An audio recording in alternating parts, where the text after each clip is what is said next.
আজকে আমি বানাবো নতুন স্টাইলের একটা চিকেন কষা। চিকেন কষা তো সবাই খেয়েছে, কিন্তু এরকম করে একবার বানিয়ে খাবে, খেতে কিন্তু দারুণ হয়।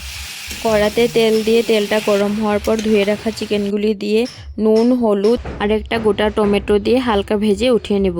এটা কিন্তু বেশি ভাজলে মাংসটা শক্ত হয়ে যাবে। তারপর কড়াইতে আরও অল্প তেল দিয়ে তেজপাতা আর পেঁয়াজ ভালো করে লাল লাল করে ভেজে এখানে আমি বানিয়ে রাখা মশলাটা দিয়ে দিব। মশলাটাতে আমি আদা, রসুন, পেঁয়াজ বাটা, লঙ্কা, জিরে, ধনে, হলুদ আর অল্প জল দিয়ে ভালো করে মিশিয়ে আমি আগিয়ে রেখে দিয়েছিলাম। তারপরে এই মশলাটা দিয়ে ভালো করে কষিয়ে মশলা থেকে তেল ছেড়ে গেছে। তারপরে মাংস, আলু আর পেঁয়াজগুলি একসঙ্গে দিয়ে ভালো করে আমি কষিয়ে নিলাম। কষানো হয়ে যাওয়ার পরে আমি আলু আর মাংসটা সিদ্ধ হওয়ার জন্য অল্প জল দিব।